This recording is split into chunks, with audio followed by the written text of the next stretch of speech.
Okay, thank you very much. Hello, Brad and Ryan and everybody. We appreciate the time and the call.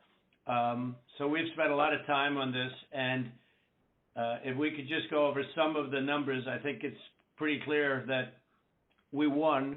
We won very substantially, Georgia. You even see it by rally size, frankly. We'd be getting 25, 30,000 people a rally, and the competition would get less than 100 people, and it never made sense. But we have a number of things. We have at least two or three, anywhere from 250 to 300,000 ballots were dropped mysteriously into the rolls. Much of that had to do with Fulton County, which hasn't been checked. We think that if you check the signatures, a real check of the signatures going back in Fulton County, you'll find at least a couple of 100,000 of forged signatures of people with who have been forged, and we are quite sure that's going to happen. Another tremendous number. We're going to have an accurate number over the next 2 days with certified accountants, but an accurate number will be given, but it's in the 50s of thousands, and that's people that went to vote and they were told they can't vote because they've already been voted for. And it's a very sad thing. They walked out complaining, but the number is large. We'll have it for you, but it's much more than the number of 11,779. That's the current margin is only 11,779. Brad, I think you agree with that, right? That's something I think everyone, at least that's a number that everyone agrees on. But that's the difference in the votes. But we've had hundreds of thousands of ballots that we're able to actually. We'll get you a pretty accurate number. You don't need much of a number because the number that, in theory, I lost by the margin would be 11,779. But you also have substantial numbers of people, thousands and thousands, who went to the voting place on November 3rd. Were told they couldn't vote. Were told they couldn't vote because a ballot had been put in on their name, and that's very, very, very, very sad.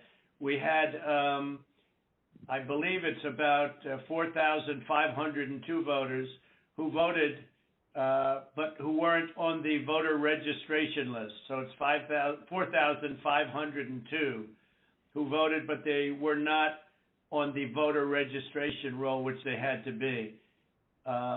You had 18,325 vacant address voters. The address was vacant, and they're not allowed to be counted. That's 18,325. Smaller number, you had 904 who only voted where they had just a PO, a post office box number. And they had a post office box number, and that's not allowed. We had at least 18,000, that's on tape. We had them counted very painstakingly. 18,000 voters having to do with Ruby Freeman. She's a vote scammer, a professional vote scammer and hustler. Ruby Freeman. That was the tape that's been shown all over the world that makes everybody look bad. You, me, and everybody else. Where they got number one, they said very clearly, and it's been reported that they said there was a major water main break. Everybody fled the area, and then they came back. Ruby Freeman, her daughter, and a few people. There were no Republican poll watchers. Actually, there were no Democrat poll watchers. I guess they were them. But there were no Democrats either, and there was no law enforcement. Early in the morning, they went to the table with the black robe, the black shield, and they pulled out the votes. Those votes were put there a number of hours before. The table was put there. I think it was, Brad, you would know, it was probably 8 hours or 7 hours before, and then it was stuffed with votes. They weren't in an official voter box. They were in what looked to be suitcases or trunks, suitcases, but they weren't in voter boxes. The minimum number it could be, because we watched it and they watched it certified in slow motion instant replay, if you can believe it, but had slow motion, and it was magnified many times over. And the minimum it was 18,000 ballots, all for Biden. You had out-of-state voters. They voted in Georgia, but they were from out of state, of 4,925. You had absentee ballot sent to vacant.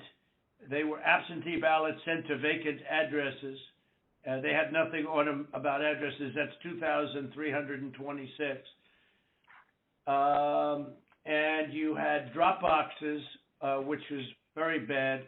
You had drop boxes that were picked up. We have photographs, and we have affidavits from many people. I don't know if you saw the hearings, but you have drop boxes where the box was picked up and not delivered for 3 days. So all sorts of things could have happened to that box, including, putting in the votes that you wanted. So there are many infractions, and the bottom line is many, many times the 11,779 margin that they said we lost by. We had the state is in turmoil over this, and I know you would like to get to the bottom of it, although I saw you on television today and you said that you found nothing wrong. I didn't lose the state, Brad. People have been saying that it was the highest vote ever. There was no way. A lot of the political people said that there's no way they beat me, and they beat me. They beat me in the poll. As you know, every single state, we won every state. We won every state house in the country. We held the Senate, which is shocking to people, although we'll see what happens tomorrow or in a few days. And we won the House, but we won every single state house, and we won Congress, which was supposed to lose 15 seats, and they gained, I think, 16 or 17 or something. I think there's now a difference of 5. There was supposed to be a difference substantially more. But politicians in every state, but politicians in Georgia have given affidavits and are going to that there was no way they beat me in the election, that the people came out. In fact, they were expecting to lose, and they ended up winning by a lot because of the coattails. And they said there's no way that they've done many polls prior to the election. There was no way that they won. Ballots were dropped in massive numbers, and we're trying to get to those numbers, and we will have them. They'll take a period of time, certified, but they're massive numbers and far greater than the 11,779. The other thing, dead people. So dead people voted, and I think the number is in close to 5,000 people. And they went to obituaries. They went to all sorts of methods to come up with an accurate number, and a minimum is close to about 5,000 voters. The bottom line is when you add it all up, and then you start adding, 300,000 fake ballots, then the other thing they said is in Fulton County and other areas, and this may or may not be true, this just came up this morning, that they are burning their ballots, that they are shredding ballots and removing equipment.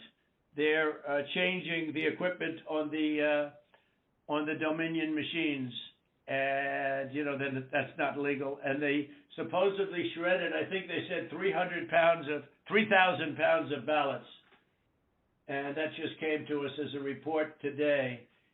And it's a very sad situation. But Brad, if you took the minimum numbers were many times above the 11,779, and many of those numbers are certified, or they will be certified, but they are certified. Those are numbers that are there, that exist, and that beat the margin of loss. They beat it, by a lot, and people should be happy to have an accurate count instead of an election where there's turmoil. There's turmoil in Georgia and other places. You're not the only one. We have other states that I believe will be flipping to us very shortly. And but this is something that's as an example, I think in Detroit, and I think there's a good section of your state actually, which we're not sure, so we're not going to report it yet. But in Detroit, we had 100. I think it was 139% of the people voted. That's not too good. In Pennsylvania, they had well over 200,000 more votes than they had people voting, and that doesn't play too well. And the legislature there which is Republican, is extremely activist and angry. But I mean, there were other things also that were almost as bad as that. But they had, as an example, in Michigan, a tremendous number of dead people that voted. I think, Mark, it was 18,000, some unbelievably high number, much higher than yours. You were in the 4,000 to 5,000 category, and that was checked out laboriously by going through the obituary columns in the newspapers. So I guess with all of it being said, Brett, it's the bottom line. And provisional ballots, again, you'll have to tell me about the provisional ballots, but we have a lot of people that were complaining that they weren't able to vote because they were already voted for. And these are great people. And, they were shell-shocked. I don't know if you call that provisional ballots. In some states, we had a lot of provisional ballot situations where people were given a provisional ballot because when they walked in on November 3rd, they were already voted for. So that's it. I mean, we have many, many times the number of votes necessary to win the state, and we won the state, and we won it very substantially and easily, and we have much of this is they're certified. Far more is certified than we need, but we're getting additional numbers certified too, and we're getting pictures of drop boxes being delivered and delivered late, and delivered 3 days later in some cases. Plus, we have many affidavits to that effect. So, Mr. President, if I might be able to jump in, and I'll give Brad a chance. Mr. Secretary, obviously there are allegations where we believe that not every vote or fair vote and legal vote was counted, and that's at odds with the representation from the Secretary of State's office. What I'm hopeful for is there some way that we can find some kind of an agreement to look at this a little bit more fully. The president mentioned Fulton County, but in some of these areas where there seems to be a difference of where the facts seem to lead. And so, Mr. Secretary, I was hopeful that, in a spirit of cooperation and compromises, there's something that we can at least have a discussion to look at some of these allegations to find a path forward that's less litigious. Well, I've listened to what the president has just said. President Trump, we've had several lawsuits, and we've had to respond in court to the lawsuits and the contentions. We don't agree that you have one. I didn't agree about the 200,000 number that you mentioned, and I could go through that point by point. What we had done is we gave our state senate about 1.5 hours of our time going through the election issue by issue, and then on the state house, the Government Affairs Committee, we gave them about 2.5 hours of our time, going back point by point on all the issues of contention. And then just a few days ago, we met with our U.S. congressman, Republican congressman, and we gave them about 2 hours of our time talking about this past election. Going back, primarily what you've talked about here, focused in on primarily, I believe, is the absentee ballot process. I don't believe that you're really questioning the Dominion machines, because we did a hand retally, a 100% retally of all the ballots, and compared that to what the machine said, and it came up with virtually the same result.